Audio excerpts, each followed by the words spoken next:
Well, hello there, and welcome to day 29 of A Film a Day with me, Jordan Woodley. And today I'm talking about the new Netflix film, The White Tiger. It's a difficult place to where to start with this one because I've got a few different tacks I want to sort of approach. I suppose first things first, this was a part English, part Hindi film.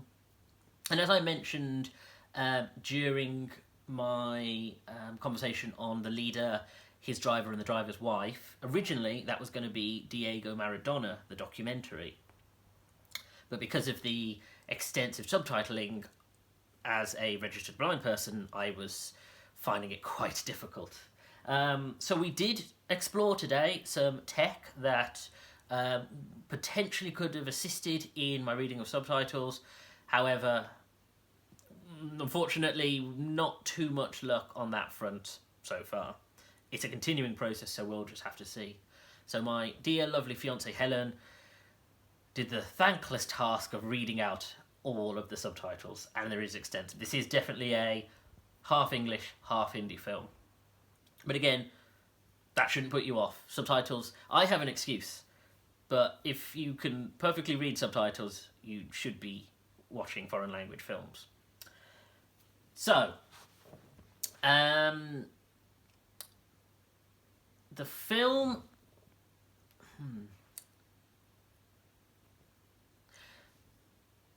The plot of the film is essentially about a dry... The film does a very annoying thing where it jumps around in the narrative, and so I'm going to try and, without spoiling it, say you meet the main character whose name's Balram, played by Adesh. I will also say I have tried my best to get the name to try and retain all of the names of sort of your main actors and your director and the writer. So, but I apologise if I do get the names wrong because they're the kind of names that I could easily see myself tripping over. But yeah, so it's Balram, who is played by Adesh Gurav. Adesh Gurav, and essentially you meet him in 2010 where he is writing an email, and this is sort of the conceit of the narrative, where he is writing an email to a Chinese businessman coming over to India, and what you think is essentially going to be a letter of introduction from one entrepreneur to another becomes the account of his life story. At which point we cut back to his youth as a young boy, and you think initially the narrative is going to be a Slumdog Millionaire structure, as in a rags to riches kind of narrative, and to some degree it is. However, it's very self-aware of the Slumdog comparisons and even calls the film out in a sardonic sense later on. But as he grows up, of course he comes from an impoverished background where he does learn to read and write, but barely, and he comes from a incredibly poor family. But because of the nature of the society and people, an opportunity emerges for him to become a driver for a significantly richer Indian family. And that takes him all the way to Delhi.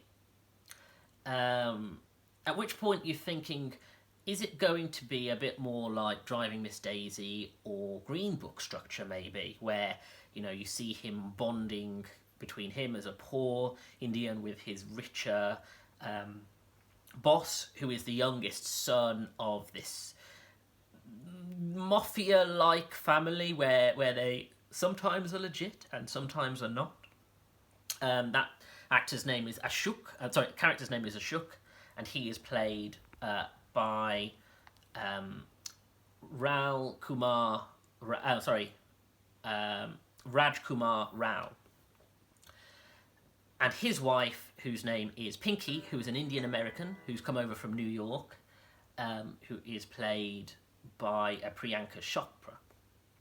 And so you're thinking, is the narrative going to be about their friendship and how a low-class boy who has never left India will bond with a richer, more Americanized man?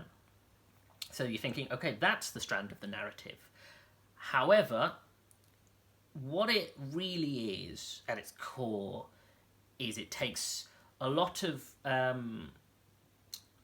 inspiration, I suppose, from, or at least has a very similar structure to Parasite. And you really get that sense of the Parasite dilemma of, well, who is the parasite to who? Is it the rich feeding off the poor or the poor feeding off the rich? You also then sprinkle in a little bit of American Psycho and a little bit of Nightcrawler. And really that's where its heart is, where it has this very core family drama with hints towards a thriller, but this black comedy satire streak. Like, the writing on it is very funny. You know, it's based on a book of the same name from 2008 by Arvind Adiga, and you can tell it's that it is a novel adaptation because it just has this dry sense of humour. It's very much a social satire, but very from the Indian perspective, where Slumdog slightly, I wouldn't say lets itself down, because Slumdog Millionaire is a very good film, but it's very much a lens into India from an outsider's perspective. Even though there aren't any outsider characters, it metatextually feels like that.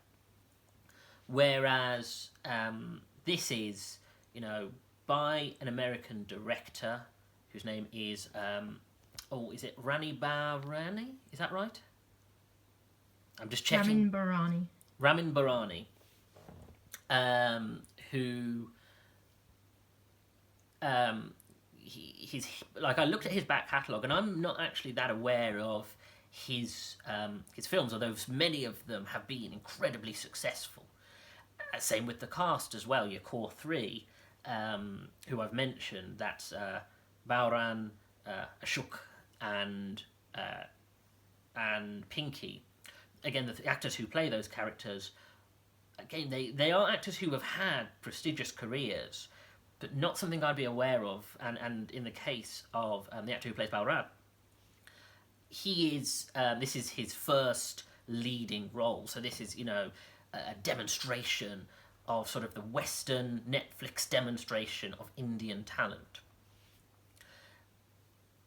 And it's very aware of the sort of role it plays, which is an examination of India, but and sort of the evolving modern India, which is something, having never been to India, I'm very interested in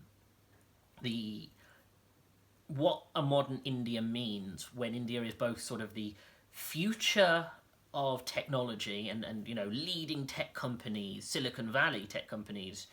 India has its base very much looking forward to the future of technology, but because of its size, its population density, it has this incredible stretch to the poorest of the poor, a third world level, and being sort of passively aware of that, it is interesting to sort of see how does that function work.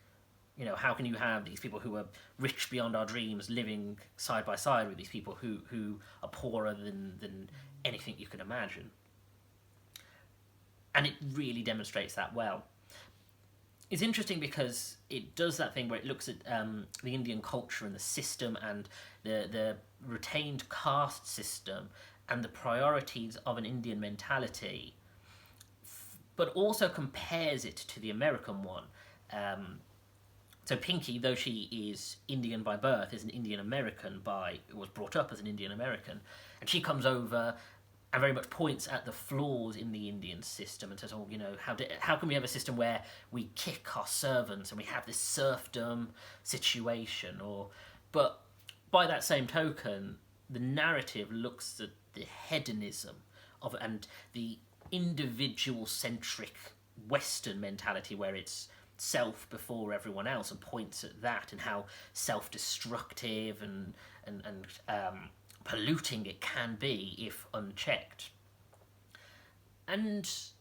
But again, it's very authentic in that respect. It really looks at it. It looks at the American. We never leave India in the film, and it looks at America from an outsider's perspective. Balran is very much looking at the American thinking and lifestyle and going, oh, maybe that's what I want as a character, and going, well, what do I want other than to be a driver? And he's asked that question, and he asks himself that question. I thought this was an excellent film. Genuinely an excellent film.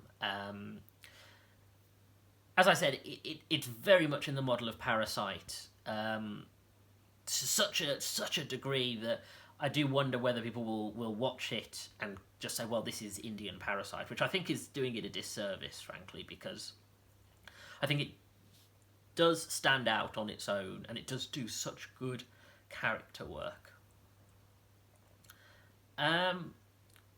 But yeah, I very much enjoyed this, and I'm relieved to be able to do another new release. So again, which I will actually hint to tomorrow, be following through on that as well, doing another new release. And final thing, a bit of business. On Sunday will be the last day of the month, so I will have completed my first month. And so I'm going to possibly, not set in stone yet, but it looks like I'm planning to do a YouTube live event. So look forward to that. We'll see how it goes, or if I chicken out at the last minute, who knows. So, thanks again for joining me. I'll see you again tomorrow. Take care.